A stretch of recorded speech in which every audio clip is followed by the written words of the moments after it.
बातमीपत्राचे प्रायोजक आहे Sai Siddhi Poddar learning school. Quality education wherever we go. Admission सुरू. आज संपर्क करा साई सिद्धी पोद्दार लर्निंग स्कूल, पारेगाव तालुका. नमस्कार, SK9 येवला न्यूजमध्ये आपलं स्वागत आहे. आपण पाहत आहोत पंचनामा दिंडोरी लोकसभा मतदारसंघाचा भाग 5 मध्ये आपण तुमचं सर्व प्रेक्षकांचं स्वागत करतोय. आज आपण येवला तालुक्यातल्या मुखेड या गावी आलो आहोत. मुखेडच्या जनतेचे काय प्रश्न आहेत, काय समस्या आहेत, तथा मुखेडची जनता ही कोणाला निवडून देणार, महायुतीच्या भारतीताई पवार यांना की महाविकास आघाडीचे भास्कर भगरे यांना, यांचा जनमत काय असणार आहे ते आपण पाहणार आहोत. तर या माझ्यासोबत आपण पाहूया पंचनामा दिंडोरी लोकसभा मतदारसंघाचा भाग 5 मध्ये. SK9 येवला न्यूजच्या पंचनामा दिंडोरी लोकसभा मतदारसंघाचा भाग 5 मध्ये आपलं स्वागत आहे. आज आपण आपल्या येवला तालुक्यातल्या मुखेड या गावी आलो आहोत. मुखेड गावची लोकसंख्या तशी फार मोठी आहे. मतदारसंघात प्रतिनिधित्व ठरवण्यासाठी मुखेडची भूमिका फार महत्त्वाची असते. कृषीप्रधान गाव आहे. शेतकरी वर्ग मोठ्या प्रमाणात आहे. प्रगतशील शेतकरी या गावामध्ये मोठ्या प्रमाणात आहेत आणि शेतीचे नवनवीन प्रयोग देखील या गावामध्ये होत असतात. गावामध्ये आरोग्य सुविधा आहेत, ग्रामपंचायत कार्यालय आहे, मोठी काही छोटे लघु उद्योग देखील आहेत. पैठणीचंही केंद्र मुखेड आता व्हायला पाहत आहे. आणि या मुखेडच्या काय समस्या आहेत, मुखेडवासियांच्या येणाऱ्या दिंडोरी लोकसभा मतदारसंघाच्या निवडणुकीबाबत आपली काय भूमिका आहेत, नेमकी महायुतीचे उमेदवार भारती पवार यांना ते निवडून देतील का पुन्हा, आणि महाविकास आघाडीचे भगरे सर यांना निवडून देतील का, किंवा तिसरा कौल कोणाच्या बाजूने असणार हे देखील आपण पाहणार आहोत. समस्या जाणून घेणार आहोत मुखेडवासियांच्या. चला तर पाहूया पंचनामा दिंडोरी लोकसभा मतदारसंघाचा भाग 5 मध्ये. नमस्कार मंडळी, आज आपण आलो आहोत मुखेड या गावी आणि आपण पाहणार आहोत पंचनामा दिंडोरी लोकसभा मतदारसंघाचा. या ठिकाणी आपण मतदार जे आहेत मोठ्या प्रमाणात जमलेत, कारण की भाग 5ला चांगला रिस्पॉन्स मिळणार होता हे आधीच प्रेक्षकांनी सांगितलं होतं. मला सांगा काय समस्या आहेत या मतदारसंघाचा. भारती पवार निवडून येतील की भास्कर भगरे जे आहेत, किंवा जीवा पांडू गावित, या तिघांमध्ये प्रमुख टक्कर होणार आहे. आणि मागच्या वेळेस आपल्या गावामध्ये भारती पवारांना लीड मिळालं होतं, यावेळेस ते लीड राहणार का? नाही, ह्यावेळेस लीड राहणार नाही. कारण आहे ना, आत्ता भारती पवारांना मतदान होणार नाही. याचं कारण आहे का, कांदा प्रश्न आमच्या इकडं फार महत्त्वाचा आहे. त्यातली त्या GST जी खताची गोणी जी राहते ना, ती त्या टायमाला काय होती, आत्ता काय झाली. त्याच्यामुळे भारती पवार ह्या लीडनं राहणार नाही, ह्या लीडनं भगरे राहणार. नेमकी कारण काय? कारण की एवढ्यात महत्त्वाचं कारण म्हणजे कांदा प्रश्न आहे. कारण आमच्या तिकडे निर्यात बंदी, आता तुम्ही निर्यात बंदीचं आजच एक परिपत्र आलंय. 40% शुल्क लावून निर्यात बंदी उठवण्यात आली आहे. याचा काही फायदा होणार नाही? काही होणार नाही, शेतकऱ्याला काहीच नाही, व्यापाऱ्यालाच फायदा होणार. कांदा निर्यात बंदी बी, सोयाबीन निर्यात बंदी बी. सोयाबीन आज काय भाव जाऊ राहील, काय वाटतं तुम्हाला? 50% लोक कांदा उत्पादन आहे, भाव वाढून किती लोकांना भेटणार आहे? ज्यांना कांदा इथून मागं त्यांनी GST येते, कांदा निर्यात बंदी, हा शेतकऱ्यांच्या विरोधातला प्रश्न आहे. या सरकारने काय शेतकऱ्यांच्या विरोधात? भारती पवारांनी यापूर्वी मुखेडमध्ये काहीच कामं नाही केले, आजपर्यंत आल्या नाही. या मुखेडमध्ये भास्कर भगरे यांना आपण ओळखतात का, आणि त्यांना कसं? ते नवीन उमेदवार आहे, आम्ही त्यांना 100% निवडून देणार आहे. काय बाबा, तुम्ही ज्येष्ठ आहात, काय वाटतं तुम्हाला? भारती पवार या तुमच्या मुखेड गावातले पहिले पूर्वी 1000 रुपये किलो द्राक्ष. तुम्ही द्राक्ष उत्पादक आहात, मग काय वाटतं तुम्हाला? आता कांदा उत्पादक काय वाटतं बाबा? नाही, भगरेचा जोर, भास्कर भगरेच येतील या ठिकाणी. मला सांगा काय तुमच्या मुखेडवासियांच्या समस्या आहेत, आणि यापूर्वी भारती पवार आपल्या खासदार होत्या, आणि आताही मागच्या वेळेस लीड दिलं होतं मुखेड गावाने, आता यावेळेस ते लीड राहणार का? लीड जर शक्यतो राहू शकत नाही, कारण जर शेतकऱ्याला मागील 4 वर्षात हमी भाव जर दिला असता, आज याच्यामध्ये या काळामध्ये आणीबाणीच्या काळात आम्ही ना सरकारला मदत केली असती. जे आम्हाला 2000 देत आहे ना, आम्ही त्यांना 4 महिन्याला 2-2 हजार दिले असते. पण आज शेतकऱ्याचा विकासच केला नाही त्यांनी. जर त्यांनी आम्हाला जर आत्ता हमी भाव जर लिहून दिला ना, आम्ही त्यांच्या मागे, पण हमी भाव लिहून द्यावा पुढील 5 वर्षासाठी. परंतु आता राम मंदिर आहे, राम मंदिर झालं, देशाच्या हिंदू धर्माचा आस्थेचा विषय होता. आस्थेचा विषय काय वाटत? राम खायला देतो का? डाळिंबाच्या खोक्यात बाहेरच्या देशात कांदे गेले, याचा हात असल्याशिवाय गेले का? या सरकारच्या हात असले, या सरकारचा हात असल्याशिवाय डाळिंबाच्या खोक्यामध्ये कांदे बाहेरच्या देशात गेले. यांना क्विंटल मागे किती पैसे खाले सरकारनं? या आम्हाला 2-2 हजार देते ना आम्ही अख्खे एक आमचा एक अख्खं गाव 1 महिन्याचे सगळे आमदाराच्या पेन्शिल भरू पण आम्हाला हमी भाव द्या. मला हमी भाव पाहिजे फक्त. राम मंदिराचा काय मुद्दा? खायला 12 वाजले तर संताला भूक लागते. मोदीला मानो तू फक्त पारभर उपाशी राय आपाप जेवायला पळशील मला. काय वाटतं तुम्हाला? राम मंदिराचा मुद्दा जर म्हणायला गेलं तर राम मंदिर हे जनतेच्या पैशातून झालेलं आहे. काय राम मंदिर काय त्यांनी स्वतः बांधलेलं नाही. असं शेतकरी हा मातीत गाडला. मी स्वतः पोल्ट्री व्यावसायिक आहे. मी 2,40,000 रुपये GST भरतो. पोल्ट्री हा शेतीला जोड व्यवसाय मानला जातो आणि पूरक व्यवसाय हा पोल्ट्री व्यवसाय. मी स्वतः GST 2,40,000 रुपये भरतो आज. तुमचं काय म्हणणं आहे? शेती व्यवसाय पूरक व्यवसाय जे आहे त्यावरील GST हटवण्यात? GST एक मोटरसायकल घेतली. मोटरसायकलीची किंमत आज 1 लाख रुपये. साधारण 23-24 हजार रुपये GST भरतो. शासनाला एक माणूस मोटरसायकल जेव्हा घेतो तेव्हा 23-24 हजार रुपये GST भरतो. हे पैसे हे सगळे शेतकऱ्याच्या खिशातून नाही. एक मोटर मी घेतली. एक मोटर मी घेतली. तिची किंमत 4200 रुपये होती. GST लागू झाला तिचे 600 रुपये वाढले. शेतकऱ्याच्या बाबतीत सुद्धा GST यांनी लावलेला आहे. इथून पाठीमागे काय वाटतं बाबा? शेतकऱ्यांची GSTचा विषय आहे. मात्र केंद्र सरकारने अनेक विकास योजना आहेत त्यांच्या जाहिराती तुम्ही पाहत असाल. पाहतो एकही एवढं मोदीने आश्वासनं दिले 10 वर्षामध्ये एकही आश्वासन पाळलं नाही. काय शेतकऱ्यांना आधारित भाव देऊ म्हणून त्याने कबूल केलं होतं. 1.5 उत्पन्नाच्या 1.5 दिलं का? काही 2 कोटी लोकायला पोरायला नोकऱ्या देऊ दिली का एक तरी? 15 लाख रुपये तुमच्या खात्यावर प्रत्येक शेतकऱ्याच्या नावावर टाकू मिळाले का? आणि भारती पवारला एवढं निवडून 15 लाख नाही पण 6,000 ते येत तुम्हाला. 6,000 मध्ये काय होतं? GST 18,000 रुपये भरतो. किती? 1 लाखाचं खत घेतल्यानंतर GST 18,000 रुपये भरतात. 6,000 रुपये त्याचं काय? भीक नका वाढू कुत्र आवरा. असं जे तुमचे 6,000 नको आम्हाला 10,000 नको. आमच्या शेतीमालाला भाव द्या योग्य. काय वाटतं बाबा तुम्हाला? GST शेतकऱ्याची कमी केली पाहिजे. एकदम म्हणजे बंदच केली पाहिजे GST घेणं शेतकऱ्याला. पण तू मागच्या पंचवार्षिकला तुम्ही भारती पवारांना मुखेडवासियांनीच लीड दिलं होतं. यावेळेस किती मतदान राहणार? मतदानच नाही देऊ शकत नाही. मतदान देऊ शकत नाही. अजिबात भारती पवारला मतदान होणार नाही. बगरेला मतदान होणार आहे. बगरे सरांचं काय काम आहे आणि कसं काही करू ते पण त्यांना मतदान नाही देणार. निर्यात बंदी असा विषय. एका रात्रीत निर्यात बंदी लावते. आज सोयाबीन किती शेतकऱ्यांना काही चालू सीझनला सोयाबीन 53-54 आज 4,000 रुपये विकू राहिली. दोघं जोडगोळी रात्रीतून निर्यात बंदीचा निर्णय. आम्ही सुद्धा मतदानाचा निर्यात बंदी 30 मार्चला उठायची. लगेच सांगा काय भावना आहे तुमची? भारती पवार निवडून येतील की बगरे सर? नाही, भारती पवारचा विषय मिटला. आता बगरे सर, कारण 90% आमचं 95% बगरे बाबा चालणार आमच्याकडं. काय सांग? तुम्ही मुख्यमंत्री रात्रीतून बदलीचा निर्यात नाही उठवता येत का तुम्हाला रात्रीतून? आता केंद्र सरकारने उठवली नाही. काय उठवली? अहो गुजरातला निर्यात चालू आहे आणि इकडे काय चालू आहे? काहीच नाही ना. अहो मोटरसायकल 60,000 रुपयाला भेटत होती 1,10,000 गेली. गॅस टाकी 300 रुपयाला भेटत होती 1100 रुपयाला गेली. अहो काय करताय सरकार? कांद्याची तस्करी झाली इथून द्राक्षाच्या पेटीतून. याला कांदा प्रश्न हा प्रामुख्याने आहे. कांदा प्रश्नावर शेतकऱ्यांची प्रचंड नाराजगी आहे. या ठिकाणी जनमत कोणाच्या बाजूने आहेत? आपण शिक्षक आहेत त्यांच्या बाजूने. शिक्षकांचं काय म्हणणं आहे ते जाणून काय सांगाल सर मला? अहो सोयाबीनला भाव नाही, कांद्याला भाव नाही. कुठे निर्यात बंदी उठवली? ही फेक आहे काहीतरी. आलं का लक्षामध्ये? गुजरातच्या कांद्याला निर्यात चालू आणि आमच्या कांद्याला महाराष्ट्र निर्यात बंद. म्हणजे किती अन्याय महाराष्ट्रावर. भाजपचे चॅनल वाले सर आम्ही मत देणार नाही. आम्ही बघणारच मत देणार आहे. भारती पवारला मतदानच मिळणार नाही आमच्याकडे. भारती पवारला मतदान मिळणार. कोणाला मतदान?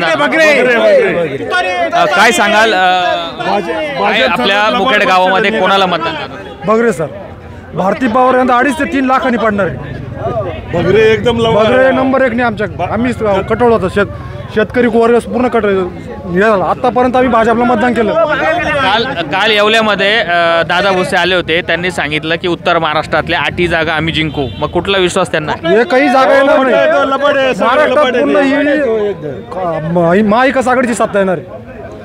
काय सांगाल, तुमच्या मुखेड गावामध्ये भारती पवार आणि या लोकसभेतून उभा आहे. मागच्या वेळेस मुखेड गावाने भारती पवारांना जास्त लीड दिलं होतं. यावेळेस ते लीड कसं असणार? आता जर तुम्ही आपल्या दिंडोरी लोकसभा मतदारसंघाची पार्श्वभूमी बघितली तर साधारणतः 3 पंचवार्षिक इथं भाजपचं सीट आलेलं आहे. आत्तापर्यंत भाजपवर जो आमचा दिंडोरी लोकसभा मतदारसंघाने विश्वास दाखवला आहे त्या विश्वासाला इथले जे निवडून दिलेले खासदार असतील किंवा संसदेचे सदस्य त्यांनी कुठलीही प्रकारची लोकांची जनतेची कुठल्याही प्रकारचा म्हणजे त्यांना खुश केलेलं नाही आहे किंवा त्यांची 100% नाराजी. आज जर बघितलं तुम्ही कांद्याचा सगळ्यात मोठा प्रश्न आहे. कृषीप्रधान देश असून जर आपल्या शेतकऱ्यांना जर तुमच्याकडून कुठल्याही प्रकारची पूर्तता होत नसेल, त्यांचं समाधान मानलं जात नसेल तर आम्ही तुमच्यावर विश्वास ठेवायचा कसा? आज जर बघितलं तुम्ही मागच्या वर्षी सगळ्यात जास्त ज्यावेळी उद्धव साहेबांचं सरकार आलं त्यावेळी निर्यात बंदी झाली. निर्यात बंदीच्या वेळी सगळ्यात मोठा प्रश्न होता, सरकारने शेतकऱ्यांच्या समाधानासाठी नाफेडची खरेदी चालू केली. नाफेडची खरेदी चालू केल्यानंतर भारतीताई पवारांकडे आपल्या शेतकऱ्यांचं शिष्टमंडळ गेलं. त्यांनी सांगितले की नाफेडच्या खरेदीत पारदर्शकता नाही आहे, त्यांची खरेदी विश्वासार्थ नाही आहे आणि त्यावर तुम्ही काहीतरी केलं पाहिजे. तर भारतीताईंचं उत्तर असं होतं की तुम्ही पुरावे द्या आणि मग आम्ही कारवाई करू. जर शेतकऱ्यांनी पुरावे द्यायचे तर मग आम्ही सदस्य निवडून कशासाठी देतो? प्रतिनिधी कशासाठी निवडून देतो? ज्यावेळी जर आपल्याला आम्ही जर पुरावे द्यायचे मग शेती करायची कुणी? ठीक आहे, मला सांगा काय सांगाल या ठिकाणी तुमच्या मुखेड गाव, तरुण आहात तुम्ही, मुखेड गावामध्ये मागच्या वेळेस भारती पवारांना लीड होतं. काय कामं, विकास कामं केलीत त्यांनी आणि पुन्हा भारती पवारांना लीड देणार का? तुम्ही जर बघाल तर गावाचा विकास हा त्याच्या चौकात दिसत असतो. तर तुम्हाला इथं गावात चौकात विकास दिसतोय का? आमच्या भारतीताई केंद्रीय आरोग्य राज्यमंत्री होत्या पण तसं काही दिसत नाही इथं. आणि कांद्याचा जो मुद्दा आहे आमचा हा एकदम भयानक परिस्थिती झाली शेतकऱ्यांची. जर कांदा इतकी कमी उत्पन्न असताना जर कांदा आज पण 1200 आणि 1100 विकतोय तर शेतकरी नक्की विचार करत मतदार. निर्यात बंदीचा कुठेतरी फटका बसला. निर्यात बंदीचा फटका आहेच ना सर. आज मार्केट 2500-3000 असतं, ते मार्केट आज 1000-1100वर आहे. काय सांगाल काका? नमस्कार, मी एक सामान्य शेतकरी रत्नाकर सीताराम आहे. माझा विषय भारतीय जनता म्हणून आहे. तुम्हाला सांगतो तर का भारती पवार यांना मतदान करू नका, बगल्यांना मतदान करू नका आणि JP गावितांना मतदान करू नका. फक्त तुम्हाला ज्या सुविधा पाहिजे त्याच्यासाठी बोला. हा कांद्याच्या भावाचा प्रश्न नाही, सोयाबीनच्या भावाचा प्रश्न नाही, तुमचा जीवन मरणाचा प्रश्न आहे. कुठलं तरी एक सरकार आपल्याला निवडून द्यावं लागतं. तुम्ही माझं पहिलं ऐकून घ्या, मग तुम्ही सरकार येणारच आहे. मी एकट्याने बोलले नाही, याच्यावर हे 50 लोक गोळा झालेले ना त्यांच्याच्याने काही नाही. सरकार येणारच आहे. कोणाच ते 10 वर्षापूर्वी जी समस्या होती ना तीच पुन्हा 10 वर्षानंतर समस्या झालेली आहे. तर माझं एक पहिलं मागणी आहे का शासनाला, केंद्र शासन राज्य शासनाला का सगळ्यांना फुकट शिक्षण, दुसरी मागणी फुकट दवाखाना, तिसरी मागणी आमदार खासदार 5,500 आमदार खासदार देशामध्ये त्यांचं वेतन आणि पेन्शन हे बंद झालं पाहिजे. 5वा समान नागरी हक्क कायदा. या ज्या गाड्या आहे आता 15 वर्षाची कशाला पाहिजे तुम्हाला? 25 वर्षाचं त्यांचं करा. कोणाचा उद्योग केला त्यांनी? कारखान्यांचा, त्याच्यावर नियंत्रण कंपन्यांचा. तुम्ही शेतीवर आधारित उद्योग, आपल्या तिथं काय पिकतं? कांदा पिकतो, त्याच्यापासून फळप्रक्रिया उद्योग, मुखेड, देशमाना, जागजागी गावांना, आंधरसूल, नगरसूल मोठे गाव आहे त्या भागात आणा. मुंबईला, नाशिकला उद्योग काढायचे. शेती जो इथं पिकविल त्याचा माल इथंच खरेदी करून त्याच्यावर प्रक्रिया उद्योग झाले पाहिजे. सोयाबीनचं झाले, मकाचे झाले. ही मागणी सर्व जनतेने करायची. का हे असे कांदेन वांगेन ह्या भावाचं नाही. तुम्हाला सांगा 5.5 लाखाचं 5,500 आमदार खासदार आहे, त्यांना सरासरी 5 लाख रुपये त्यांच्या राहण्याचा, खाण्याचा, पुन्हा महिन्याला भत्ता, पुन्हा सुविधा. तुम्ही सांगा 5 लाख रुपये एका महिन्याला जाता, कोणाचे जाता? तुम्ही म्हणता GST लावला, अमुक लावला, कोणाचे जाता? हे आपल्या सर्वसामान्य नागरिकाचे जाता. आपण तो विचार करायचा का आम्हाला तुम्हाला मतदानाशी घेणे, आम्हाला फक्त ह्याच 5 मागण्यांची गरज आहे देशाला. खरं तर ह्या आहेर काकांचं धन्यवाद करावं लागेल. अतिशय सर्वसमावेशक असा प्रश्न मांडलेला आहे. कुठली राजकीय भूमिका त्यांनी मांडली नाही. मतदान कोणालाही करा असं त्यांनी म्हटलं नाही. मात्र त्यांच्या ज्या मूलभूत प्रश्न आहेत ते त्यांनी मांडलेले आहेत. आपल्या शिक्षण मोफत भेटल. मला सांगा काय वाटतं तुम्हाला, तुमच्या गावात भारती पवार येतील की बगरे सर? नेमकी कोण येणार? कोण येईल? बगरे सर येतील. काय वाटतं? बगरे सरच येणार आहे. नवीन उमेदवार आहे, त्याच्यावर अजून कुठलाही ठपका नाही आहे. त्याच्यामुळं ते शरद पवार जनतेच्या काही भावना आहेत. या ठिकाणी काय सांगाल? आपल्या गावामध्ये भारतीय जनता पार्टी केंद्र सरकारला प्रचंड विरोध आहे. मला एक सांगा, भारती पवारांना मागच्या वेळेस आपण लीड दिलं होतं, यावेळेस भारती पवारांना लीड राहणार का? या जनतेच्या आपण आता तीव्र भावना पाहिल्या आहेत, त्यावरून आपल्याला काय वाटतं? आज अशी परिस्थिती आहे, भारतीय जनता पार्टीबद्दल जे काही आज जनतेच्या ज्या भावना दिसते शेतकरी वर्गाच्या प्रामुख्याने, त्यात काही प्रमाणात तथ्य आहे. कारण नाशिक जिल्हा आपला दिंडोरी लोकसभा मतदारसंघ कांदा आणि सोयाबीन ह्या पिकावर अवलंबून आहे. आणि गेल्या 4 ते 6 महिन्यामध्ये भारतीय पार्टीचे जे काही निर्णय झाले, 40% असेल, निर्यात बंदीचा असेल, हे निर्णय शेतकरी वर्गाच्या वर्मी लागलेले. त्यामुळे आज भारतीय जनता पार्टीबद्दल किंवा भारतीताईंबद्दल अशा प्रकारे लोकांचा उद्रेक दिसतोय. परंतु याला आपल्याला नुसतं मोदी सरकार किंवा भारतीताई यांना जबाबदार धरण्यात मला थोडंसं पूर्णपणे नाही पण थोड्याफार असू शकतात, पण पूर्णपणे जबाबदार धरणं थोडं चुकीच वाटतं. कारण असं जबाबदार कोणाला धरलं पाहिजे ते सांग. कारण असं की पार्टीचे समजा जे काही पदाधिकारी असेल ग्राउंड लेवलला, माझ्यापासून तर जिल्हा अध्यक्ष असेल किंवा राज्य सरकार, आज भारतीय जनता पार्टी महायुतीचं आहे. आणि जे काही शासकीय यंत्रणा आहे यांनी ज्या प्रकारे रिपोर्टिंग वरती जातं केंद्र सरकारपर्यंत, त्यातून ते निर्णय घेतात. आता गेल्या काही दिवसापासून आपले अनेक नाशिक जिल्ह्यामधील तालुके हे दुष्काळी घोषित करावे, काही केले अशा मागण्या होत्या. तर त्या प्रमाणात म्हणजे त्याच्यानुसार झाले तर नाहीच, परंतु जे झाले ती रिपोर्टिंगवरती गेली. याचा अर्थ केंद्राने असा धरला की उत्पन्न कमी आहे, त्यामुळं केंद्राने आयात निर्यातचे धोरणं राबवले. आणि त्यामुळे परिणाम असा झाला की माल जर त्यांना जो रिपोर्टिंग केलं त्यानुसार कमी आहे आणि प्रॅक्टिकली मार्केटमध्ये माल एवढा आहे. तुमचा असा आरोप आहे की प्रशासकीय यंत्रणेने चुकीचे रिपोर्ट दिले म्हणून? प्रशासकीय असू द्या किंवा जे काही पदाधिकारी वर्ग असेल, जिल्हा अध्यक्ष असेल, राज्य सरकार असेल, तर आता जरी हा शेतकऱ्यांचा उद्रेक आहे, हा 100% आम्ही देखील शेतकरी, जरी आम्ही शेती करत नसलो तरी शेतकऱ्यांमध्ये वावरतो. त्यामुळे आम्हाला प्रामुख्याने दिसतं का शेतकरी वर्गाची खरोखर ह्या 4-6 महिन्यामध्ये चांगल्या प्रकारे नुकसान झाले. जी गाडी काल मार्केटला गेली ती 4,000 रुपये गेली, तीच गाडी तीच गाडी दुसऱ्या दिवशी गेल्यानंतर ती 1,500 रुपये गेली. म्हणजे अशा स्वरूपाचं निर्यात बंदीचे निर्णय, 40% निर्णय, असे धरसोडीचे काही निर्णय झाले. परंतु याला शासकीय यंत्रणा, पदाधिकारी, जे राज्य सरकार असेल, पार्ट्यांचे पदाधिकारी हे पण जबाबदार आहे. तुम्ही याचं खापर जे महागाई किंवा कांदा निर्यात बंदी याचं प्रशासकीय यंत्रणेवर फोडत आहे, परंतु भाजप किंवा भारतीय याला जबाबदार नाही असं नाही. जबाबदार नाही असं माझं म्हणणंच नाही. जबाबदार नाही असं म्हणता येणार नाही. 100% याला राज्यकर्ते जबाबदार आहे, शासकीय यंत्रणा नाही. हे काय करतात, वर आमदार खासदार काय करतात, यांना शेतकऱ्यांचे प्रतिनिधीच नाही, विधानसभेत नाही, लोकसभेत नाही. परंतु भारती पवारांनी अनेक वेळा संसदेमध्ये कांदा प्रश्न मांडला. एक मिनिट काय झालं? शेतकऱ्यांचे प्रश्न मांडून काय झालं का? त्याच्यात काही निघालं का? प्रश्न मांडून निर्णय झाले का? तर उपयोग आहे ना. निर्णय जर होत नसेल तर ते प्रश्न मांडण्यात काय अर्थ आहे? काय वाटतं तुम्हाला? भारती पवार प्रतिनिधी पाहिजे. त्यांनी प्रश्न मांडली, नुसते मांडून उपयोग व्हायला नाही त्याचा. आज आमची सोयाबीन जवळजवळ 2 वर्षापासून सोयाबीन पडेल, जवळजवळ 250 पोते पडेल. जसली तशी 4,000 रुपये इकायची का?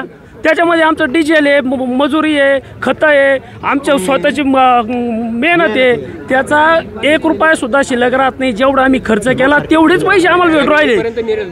आणि त्याच्यात निर्यात बंदी सोडून आयात धोरण केलं.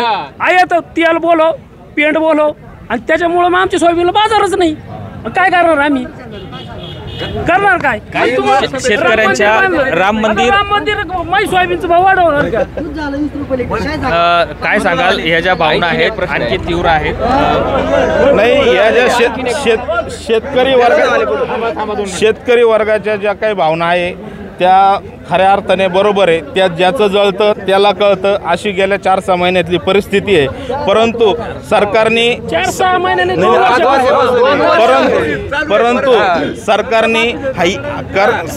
सरकारने जी काही छत्रपती सन्मान योजना आणली होती त्याच्यामध्ये सुद्धा इथले भरपूर शेतकरी बाकी राहिलेले, वंचित राहिलेले. तरी आता शासनाने शेतकरी धोरण हे एकदम प्रभावीपणे राबवून याचा पूर्णपणे विचार करून हा शेतकरी वर्ग त्यांच्या पाठीमागे. काय वाटतं तुम्हाला, आता भारती पवारांना लीड राहील की नाही राहील? लीड राहण्याबद्दल दुमत नाही, परंतु शासनाने निर्णय जे आहे हे शेतकऱ्याचा खाणाऱ्याचा विचार जरूर करा, पण अगोदर पिकवणाऱ्याचा विचार करा. नाही तर भविष्यात अशी परिस्थिती निर्माण होईल का तुम्हाला पगार देऊन 6वा 7वा आयोग देऊन शेतकऱ्याला शेती करायला लावावं लागणार आहे. त्यामुळे आधी पिकवणाऱ्याचा विचार करून मग खाणाऱ्याचा विचार करावा, असं एकंदरीत इथल्या शेतकऱ्यांच्या भावना बघून मला वाटतं. त्यासाठी सरकार 100% त्यासाठी भारतीताईंनी इथून मागे काय केलं ते जाऊन द्या, पण इथून पुढं भरघोस त्याला प्रोत्साहन द्यावं एवढीच माझी कार्यकर्ता म्हणून ताईंना व सरकारला विनंती असेल. अनेक शेतकऱ्यांचा रोष आहे. आपण आणखी काही मतं जाणून घेणार आहोत, पण आपण आता वेळ झाली एका छोट्या ब्रेकची, आणि ब्रेक नंतर आपण जे काही प्रश्न आहेत, मूलभूत प्रश्न, ते देखील जाणून घेणार आहोत. पाहूया एका छोट्याशा ब्रेक नंतर. इव्हेंट्स घेऊन आले आहे आपल्या मंगलमय सोहळ्याच्या अविस्मरणीय अनुभूतीसाठी आसरा लॉन्स व मंगल कार्यालय. लग्नसराईच्या धामधुमीमध्ये धावपळ टाळण्यासाठी आजच लॉन्स व मंगल कार्यालय बुक करा. प्रशस्त पार्किंगसह सर्व सुखसुविधा उपलब्ध असलेले, एकाच वेळी 2 लग्नांची क्षमता असलेले येवल्यातील एकमेव ठिकाण आसरा लॉन्स व मंगल कार्यालय. तहसील कार्यालय शेजारी कोपरगाव रोड, येवला. संपर्क निखिल गुजराती 78 75 55 53 19 व दीपिका गुजराती 78 75 55 31 99.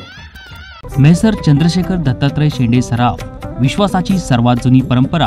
येवले शहराच्या स्थापनेपासून प्रशस्त दालन, 916 हॉलमार्क अलंकार, नाविन्यपूर्ण व्हरायटी आणि गॅरंटीचं बिल. ठिकाण विठ्ठल मंदिर रोड, पाटील वाड्याजवळ, येवला. स्वागत आहे पंचनामा दिंडोरी लोकसभा मतदारसंघाचा. आपण मुखेड या ठिकाणी आलो आहोत. या ठिकाणी आमच्या 5 भागांपैकी या 5 भागाला चांगला रिस्पॉन्स मिळताना पाहतोय, आणि या ठिकाणी शेतकरी नागरिक त्यांच्या आपल्या प्रतिक्रिया मांडतायत. या ठिकाणी एक प्रामुख्याने मुद्दा समोर आलाय मराठा आरक्षणाचा. मराठा आरक्षणाहून काय वाटतं? सरकारनं आरक्षण जाहीर केलं, दिलं पण, परंतु ते फसवा आहे असं मनोज जरांगे पाटील यांचं म्हणणं आहे. आणि काय वाटतं, मराठा आरक्षणाचा फटका केंद्र सरकारला किंवा या निवडणुकीत बसणार का? बसणार, 100% बसणार. कारण हे बा, शेतकऱ्याचा प्रश्न 100% खरा आहे. सोयाबीनला भाव, तुमच्या कांद्याला भाव, दुधाला भाव, द्राक्षे सगळे येते त्याच्यात. पण मराठ्याच्या आरक्षणाविरुद्ध का बोलत नाही कोणी? आज इथं 25 पोरं BCom झालेले उभे, काही गाड्या चालवत्या, काही कांद्याच्या गाड्या चालवत्या. हे लग्न वाचून वंचित आहे आणि नोकऱ्या वाचून सुद्धा वंचित. तर सरकारने याच्यावर दखल घ्यायला पाहिजे. मराठा आरक्षणाचा सुद्धा महत्त्वाचा मुद्दा आहे. काय सांगाल काका? आता आपण ब्रेकच्या पूर्वी जाण्यापूर्वी पाहिलं, अनेक कांदा प्रश्न असेल, आता मराठा आरक्षणाचाही विषय निघाला. कोणत्या मुद्द्यावर आपण भाजपला मतदान दिलं पाहिजे किंवा कोणत्या मुद्द्यावर नाही दिलं पाहिजे? निर्यातीचं धोरण, कांदा निर्यात धोरण नाही ना. GST लावलेली आहे शेतकऱ्यांच्या याच्यावर, खात्यावर GST, साध्या लहान मुलांच्या वया पुस्तकावर GST लावलेली तुम्ही. GST घ्यायला नाही पाहिजे ना. GST जर हटवली तर भाजपला मतदान देऊ शकतो. आता शक्य नाही. आता काय भाजपला मतदान, भाजपला मत देऊ. शेतीमालाला भाव दिला तर आम्ही भाजपला मत देऊ. पण त्याकरता तुम्हाला निवडून द्यावं लागणार. पुन्हा निवडून आमचा भरोसा नाही. भारतीय बचाव. काय सांगशील? तू एक तरुण आहे,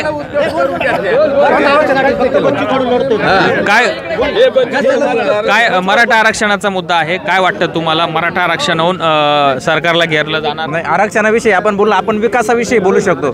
जर ह्या सरकारने आमचा जर मागील 5 वर्षात विकास केला असता तर आम्ही आजही त्यांच्या मागे उभं होतो, आताही उभं राहिलो असतो. पण शेतकऱ्यांचा विकास झालेला नाही. नेमकी नाराजगी केंद्र सरकार म्हणजे भाजप सरकारवर आहे का भारती पवारांवर? भारती पवारांवर नाही. आम्हाला कोणताही नेता असू, शेतकऱ्याचा विकास झाला पाहिजे. आमदार कोणताही असू त्यांनी शेतकऱ्याविषयी भांडलं पाहिजे संसदेमध्ये. आमदार आम्ही पाहते नाही, आम्ही फक्त शेतकऱ्याविषयी जो भांडेल संसदेत आमचे प्रश्न मांडील आणि त्या मांडलेल्या प्रश्नाचा उपयोग होईल, शेतकऱ्याचा विकास होईल, अशाच नेत्या मागे राहणार आहे आम्ही. काय खरं आता भाजप सरकारला वेळ राहिलेली नाही, वेळ हातातून निघून गेली. काय सांगाल आपण तरुण आहात, काय वाटतं आपल्या गावामध्ये पंचनामा दिंडोर लोकसभा मतदारसंघाचा कार्यक्रम? भाजप सरकारवरती बरेचसे मुद्दे सांगता येतील आपल्याला. आरक्षणाचा एक मुद्दा, शेतीमालाचा मुद्दा, विकास कामांच्या काही गोष्टी, असे एकूण प्रश्न जनता फार नाराज झालेली आहे. मुख्य मुद्दा म्हणजे शेतकरी वर्ग प्रामुख्याने महाराष्ट्रामध्ये जास्त आहे आणि शेतीचे पडलेले भाव, उत्पन्नाचा खर्च आणि त्यावरती आधारित किंमत भाजप सरकारने आपल्याला आश्वासन दिलं होतं का तुम्ही जेवढं उत्पन्न तुमचं डबल करू टिबल करू. उत्पन्न ठीक आहे डबल करू, पण त्याला भाव नाही राहिला. त्यामुळे या गोष्टीला शेतकरी अक्षरशः वैतागलेले. काही मुद्दे त्यांनी हे लक्ष द्यायला पाहिजे होते, खास करून मराठा आरक्षणाच्या संदर्भात मोदी एवढ्या वेळेस आले महाराष्ट्रामध्ये, एवढा मोठा विराट मोर्चा झाला, मराठ्यांचा एक शब्द देखील त्यांनी उच्चारला नाही. का उच्चारला नाही? का एवढा मराठ्यांचा तिरस्कार आहे त्यांना? का नाही देऊ मराठ्यांना आरक्षण? हा देखील मुद्दा या लोकसभा निवडणुकीमध्ये मराठा आरक्षणाचाही मुद्दा प्रामुख्याने, जसा शेतकऱ्यांचे प्रश्न आहेत, मराठा आरक्षणाचा मुद्दा देखील कळीचा मुद्दा ठरू शकतो. 100% मराठा. काय सांगाल काका, काय वाटतं भारतीताई पवार निवडून येईल की भगरे सर? नाही ते काय आपण सांगत नाही, पण लोक नाराज आहे भाजप हो. त्याच्यामुळं काय लोकांचं शेतीमालाला भाव नाही, कांद्याला भाव नाही आणि मराठा आरक्षणाला ते कधी एक शब्द कोणी भाजपचं बोललं नाही. बरोबर आहे का? मराठा आरक्षणाचा मुद्दा हा प्रामुख्याने आहे. मराठा आरक्षण सरकारने जाहीर केलं, मात्र ते फसवा असल्याची टीका मनोज जरांगे पाटील यांनी केली. सगळे सोयऱ्यांचा प्रश्न अद्यापित प्रलंबित आहे, त्यामुळे मराठा आरक्षणाचा फारसा फायदा समाज बांधवांना होणार नाही. या ठिकाणी ज्येष्ठ नागरिक आहेत. बाबा काय सांगाल, काय वाटतं तुम्हाला, कोण निवडून येईल? कोण निवडून येईल बाबा, भारतीताई पवार की भगरे सर? आज काही सांगता येणार नाही. कोणी भाजपच्या बाजूनं कोण येतात मतदान सांगता येणार नाही. ज्याच्या मनाने ज्या टायमाला पुलिंग करता येईल तो मतदान करील, पण पीक विमा उतरायला लावला त्याचा काहीच उपयोग झाला नाही. कारण काय त्याला, कोण त्याचं उत्तर देईल बोला तुम्ही? तुम्हाला पीक विम्याचा फायदा मिळाला? काहीच मिळाला नाही. 5 वर्षापासून आम्ही विमे उतरितो, रुपयाचा फायदा नाही मिळत. सारे बुरे दिन आजचे दिन आले होते, आजचे दिन आले नाही ना, बुरे दिन आहे सगळे. तुमचे आजचे दिन नाही? नाही अजिबात नाही, आलेच नाही. आजचे कुठे आलेच नाही ना. काय वाटतं तुम्हाला, भारतीताई पवार येतील की भगरे सर? आणि हे तर आपण पाहिलंच. आता नेमका काय मुद्दा आहे तुमचा महत्वाचा, की ज्या मुद्द्यावर तुम्ही? एकच सांगतो की मराठ्यांना आरक्षण पहिले मिळालं पाहिजे. जोपर्यंत 288 आमदार मरत नाही तोपर्यंत मराठ्यांना आरक्षण मिळत नाही. आणि हे मारण्यासाठी ही निवडणूक फार महत्त्वाची आहे. तेव्हा मराठ्यांनो जागे व्हा, तुमची जात मराठा ही मराठ्यांना दाखवा, त्यांना दाखवा. ही वेळ आता गेलेली नाही, ही वेळ तुमच्या समोर आहे आणि हे करण्यासाठी तुम्ही सज्ज व्हा. या मतपेटीतून असा दाखवून द्या की आम्ही मराठे काही करू शकतो आणि या राजकारण्यांना ते कळायलाही पाहिजे. काय आतापर्यंत मराठ्यांचा उपयोग आणि सर्व जाती धर्माचा उपयोग या राजकारण्यांनी फक्त सत्तेसाठी आणि मतासाठी करून घेतलेला आहे. काय आणि हे मोदी सरकार जे आलं, हे 2000 रुपये देतं, ही लाच देतं हे लोकांना. हे बंद करा. रेशनचं धान्य फुकट देतं. अरे पण GST 18% लावून धरला, याचा कोणी विचार करत नाही. काय हा जो मुद्दा आहे की मराठ्यांना पहिलं आरक्षण मिळालं पाहिजे, हा सगळ्यात महत्त्वाचा मुद्दा आहे. काय मराठ्यांना शैक्षणिक आरक्षण मिळालं पाहिजे असा तुम्ही मुद्दा उचललाय, काय सांगाल? शैक्षणिक दृष्टिकोनातून आरक्षण हे मराठ्यांना 100% दिलं गेलं पाहिजे. ठीक आहे, राजकारणात नका देऊ, आम्हाला त्याची गरज नाही, पण शैक्षणिक नोकरी आणि शैक्षणिक दृष्टिकोनात, नोकरी आणि शिक्षणात आरक्षण आपली प्रमुख मागणी आहे. नोकरी नगर जिल्ह्यामध्ये दुधाला 5 रुपये अनुदान मिळालं दर लिटरला. इकडं लिटर अनुदान मिळालं नाही अजून नाशिक जिल्ह्यामध्ये. 5 रुपये दुधाला अनुदानाचं 37 रुपये लिटरचं दूध 22 रुपये आलं. काय शिल्लक राहतं शेतकऱ्यांना मला एक सांगा तुम्ही. आणि काय करतंय मोदी सरकार? आजचे दिन नाही, शेतकऱ्यांसाठी बुरे दिन चालू झालेले आहे आतापर्यंत सगळे. पाणी बॉटल तुमची 22, मी नांदगावमध्ये गेलो, मी 35 रुपयाला पाणी बॉटल घेतली. काय सांगायचंय. आणि दूध 22 रुपये लिटर विकतं. काय शेतकऱ्यांची लूट आहे. काय सांगाल यावेळेस कोणतं सरकार निवडून येईल, भाजप सरकार की महायुती सरकार की महाविकास आघाडी? आणि तुमच्या गावामध्ये मागच्या वेळेस भारती पवारांना लीड होतं, यावेळेस कसं लीड असणार? हे लीड कोणतं असणार त्याच्यापेक्षा फक्त शेतकऱ्याचं जाण करणारं सरकार आलं पाहिजे. कोणतं येईल हे येईल, कारण कोणतंही दिलं तर सगळेजण मिळूच राहिले प्रति जो तो ज्याचा त्याचा जीव वाचवण्यासाठी सगळे 4 पक्ष एकत्र येऊन त्यांची पोळी भाजून घेत्या. फक्त नुकसान येते फक्त शेतकऱ्याचं आहे. निवडून कोणालाही दिलं बघा, सूर्याची किरण ही परमेश्वरची देणगी, पाणी ही परमेश्वरची देणगी, थंडी पाणी परमेश्वरची देणगी. त्याच्यानंतर जो नंबर जो आहे तो शेतकऱ्याचा आहे. अपार कष्ट करतो, रात्री बेरात्री, त्याला कशाची सूद नाही आहे.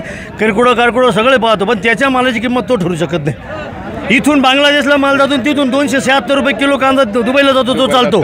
शेतकऱ्याला मात्र 1 क्विंटलला 276 आहे आणि तिथे 1 किलोला 273 रुपये किलो कांदा विकला जातो. म्हणजे हे सरकार जे आहे हे सगळं एकत्र येऊन फक्त आपल्या स्वतःचं भागवतात, बाकी शेतकऱ्याचा कोणी विचार करत नाही. आमची एवढीच अपेक्षा आहे की जे सरकार येईल ते शेतकऱ्याचं कैवारी असलं पाहिजे. कोणतंही येतं काय कोणी ब्रह्मदेव मी नाही सांगू शकत. आणि याच्या पलीकडे त्यांना गॅरंटी कोणतंही केलं तर ते जर तिकडं जात असेल तर मग त्यांचंच येणार. मोदीची गॅरंटी. आणि ते म्हणता की 400 पार. आणि आता काल दादा भुसे आले होते येवल्यात, त्यांनी SK9लाच मुलाखत दिली की आमचे 8ही खासदार निवडून देतील. यावर काय नाही, याचे 8 खासदार मग त्यांना माहितीच आहे ना.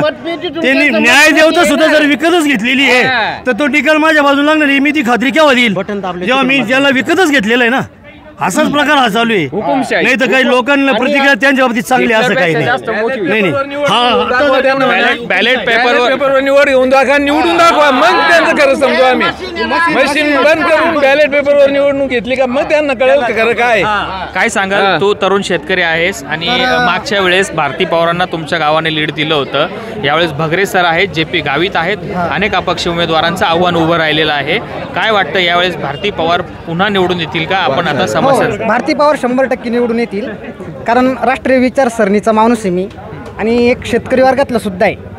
यावर्षी दुष्काळग्रस्त परिस्थिती असल्याने 4 क्विंटल सोयाबीन झाली, 4,000 रुपये गेले, 16,000 रुपये झाले. ठीक आहे, शेतकऱ्याची परिस्थिती आज ना उद्या सुधरल.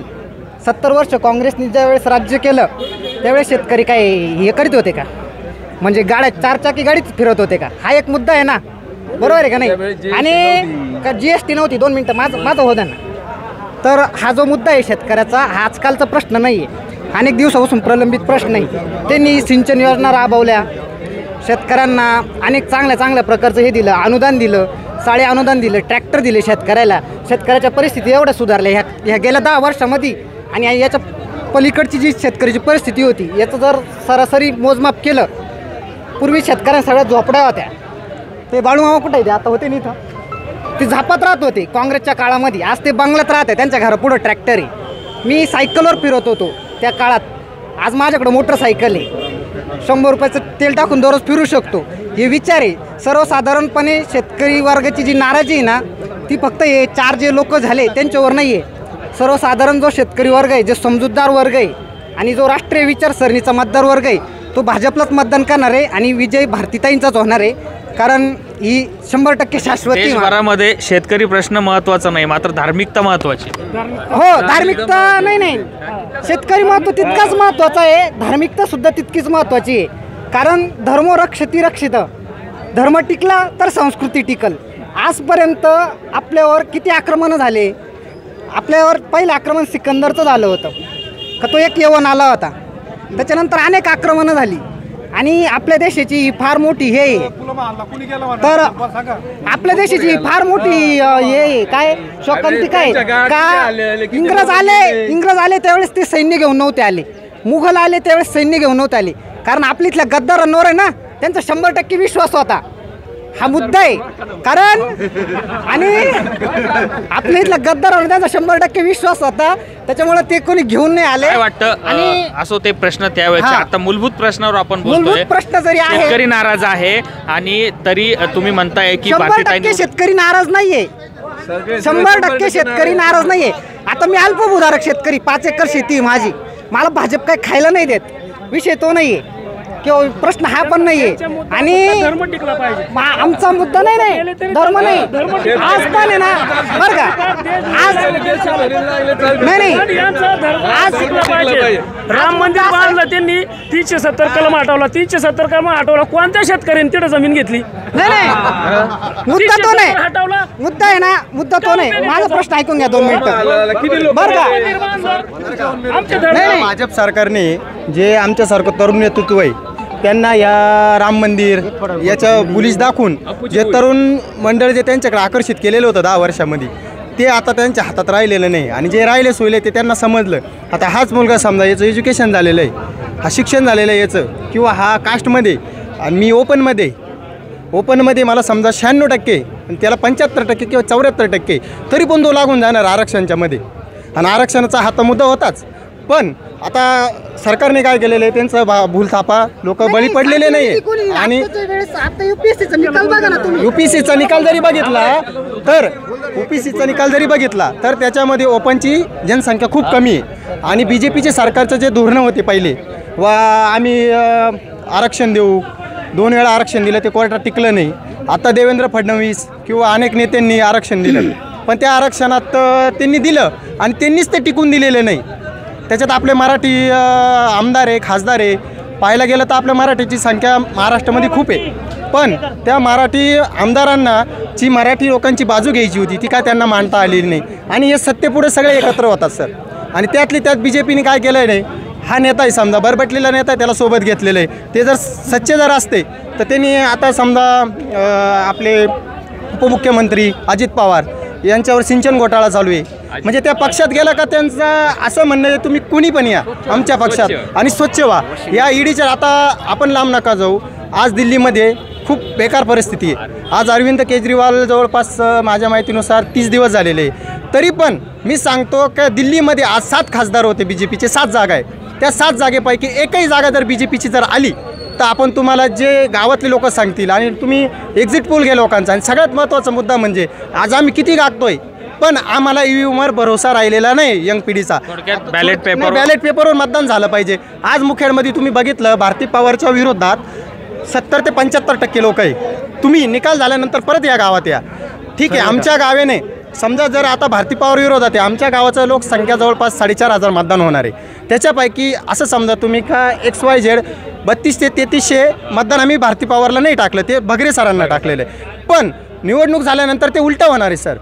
जे 3200 मतदान काय म्हणणं आहे जरी तुम्ही मतदान भारती पवार नाही केलं तरी पण मोदींचा जो नारा आहे 400 पार तो 100% सक्सेस होणार हे मी तुम्हाला छातीटोपपणे सांगतो. का कारण EVMमुळे हे घोटाळा चालू राहणार आहे. आणि जनतेचे तुम्ही किती ग्राउंड रिपोर्ट घेतले तर त्याचा एकही प्रकारचा फायदा नाही. आणि यात मीडिया सुद्धा त्यांच्याबरोबर आहे हे आम्हाला सांगा. आम्ही तर तुमच्या बाजूने तुम्ही बोलणार आहे. तुम्ही इकडे एक बोलणार बाहेर जाऊन दुसरे बोलणार.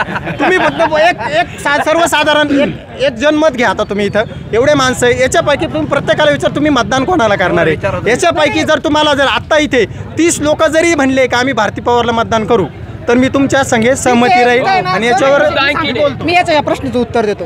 30 लोक नाही साधारणतः जनमत हे सर्वसाधारण याच्यावर घेतलं जातं. तुम्हाला मी आज आहे ना आज चिठ्ठी टाकून आहे ना गावामध्ये हे करून दाखवतो प्रयोग. याला म्हणा सगळ्या गावाला आव्हान कर. आणि राष्ट्रीय विचारसरणीचे लोक किती गावामध्ये फक्त गुप्त चिठ्ठी पद्धतीने आहे ना बंद करून दाखवतो. आणि ते आहे ना नाही शेतकऱ्याचा प्रश्न काय लिहितो का हा शेतकरी पार देश उधळीला गेला आणि राष्ट्रीय विचाराला काय करतो पुढे आत्महत्या करतो म्हणजे काय झालं. थांब 1 मिनिट. या मोदीने 5 लाखाचा चष्मा वापरितो चहा वाटीत होता मोदी. पुढे चालली विचारसरणी तुझीवाली. मला एक सांगा आपण आता एक मिनिट झोपडीत जाऊन विचारलं पाहिजे लोकांना. झोपडीतल्या लोकांना सुद्धा तुम्ही जाऊन विचारलं पाहिजे हा प्रश्न. झोपडीतल्या लोकांना जाऊन सुद्धा तुम्ही विचारलं पाहिजे का जे आदिवासी लोक आहे जे समाजाच्या प्रवाहापासून वंचित आहे त्या लोकांना सुद्धा जाऊन विचारलं पाहिजे तुमचं भाजपविषयी मत काय. हा पण एक प्रश्न आहे ना. किंवा मी मित्रा तुला सांगतो आम्ही प्रत्येक गावात गेलो प्रत्येक तालुक्यामध्ये प्रत्येक गावात फिरलो. आज तरी एक रिपोर्टर म्हणून सांगतो गावामध्ये भारतीय जनता पार्टीविषयी नाराजगीचं वातावरण. मान्य आहे ना मान्य आहे, पण एक कसं आहे माहिती का, तरी तू म्हणतो भाजप 50% ठीक आहे, फुल लीड नाही येणार, बरं आहे ना, 50% लोक आहेच ना. मला एक सांगा, तुम्ही या कार्यक्रमात उशिरा सहभागी झाला, काय वाटतं तुम्हाला? सरळ आपण प्रश्नापासून सुरुवात करूया. आता तुम्ही ऐकलं, काही ठिकाणी कांदा प्रश्न महत्त्वाचा आहे, द्राक्षाचा भाव आहे, सोयाबीनचा भाव आहे, शेतकऱ्यांचे प्रश्न, मराठा आरक्षण आणि एकीकडे राष्ट्रीय विचारसरणी. यामध्ये आपण कोणाला निवडणार? पुन्हा भारतीताईंना संधी देणार की भगरे सरांना? भगरे सरांना. त्याचं कारण काय? त्याचं कारण काय, आता शासनाने काय केलं, मोदीने अग्निवीर बंद करून टाकले, ते हे सैनिक चालू केली त्यांनी. 4 वर्ष त्याचं ते करायचं. बघा, मुलगा आता 18व्या वर्षी किंवा 19व्या वर्षी तो सर्वे करून तिथं जातो, 1 वर्ष ट्रेनिंग जाते, 1 वर्षानंतर तो जॉईंट होतो तिथं, आणि साधारणतः आपल्या मुलांचे लग्न 23, 24, 25पर्यंत होतात. समजा आता तो जर 24व्या वर्षी लग्नाला गेला आणि त्याची मुलगी बघायला गेला, तर मग मुलाच्या वडिलांनी काय सांगायचं की मग आपला मुलगा आपले रिटायर आर्मी, ते मुलीच्या वडिलांनी काय करायचं?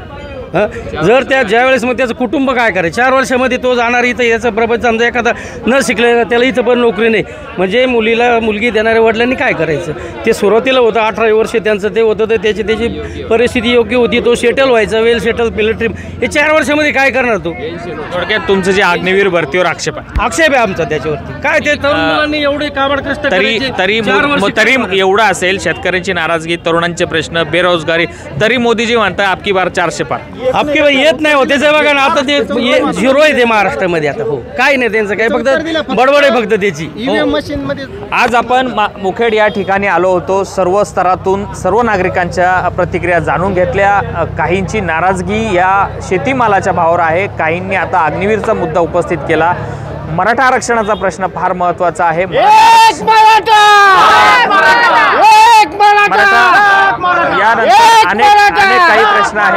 अनेक प्रश्न आहेत की ज्वलंत प्रश्न आहेत. काहींचं म्हणणं आहे की राष्ट्रीय विचारसरणीमुळे भारतीय जनता पार्टीला मतदान दिलं पाहिजे, कारण की केंद्रात भाजपची सत्ता महत्त्वाची आहे, असं काही समर्थकांचं म्हणणं आहे. मात्र येत्या 20 तारखेला ही सुज्ञ जनता कोणाला मतदान करणार हे आपल्याला 4 तारखेला समजणार आहे. मात्र SK9 येवला न्यूजच्या माध्यमातून आम्ही आव्हान करतो की कोणालाही करा, मात्र जागरूक नागरिक म्हणून सर्वांनी मतदानाचा हक्क बजवा आणि आपल्या तालुक्यामधून, आपल्या जिल्ह्यामधून, आपल्या मतदारसंघातून 100% मतदान कसं होईल याकडे सर्वांचं लक्ष द्या. SK9 येवला न्यूजतर्फे आपल्या सर्वांना मतदारांना आवाहन करण्यात येत आहे की मतदानाचा हक्क अवश्यतेने बजवा.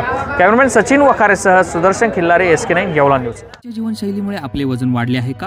BP, थायरॉइड, हृदयरोग, गुडघे दुखणे, अपचन अशा समस्यांनी आपण त्रस्त आहात का? यावर एकच उपाय, वेलनेस येवला क्लब घेऊन आले आहेत. वजन कमी करा अथवा वाढवा, प्री वर्कआउट, तेही संतुलित आहार व योग्य मार्गदर्शन सोबत. आजच प्रत्यक्ष भेट द्या अथवा स्क्रीनवरील नंबरवर संपर्क करा. येवला वेलनेस क्लब, ठिकाण उत्तमराव पाटील शिंदे प्लाझा, स्वामी समर्थ केंद्रासमोर, पारेगाव रोड, येवला.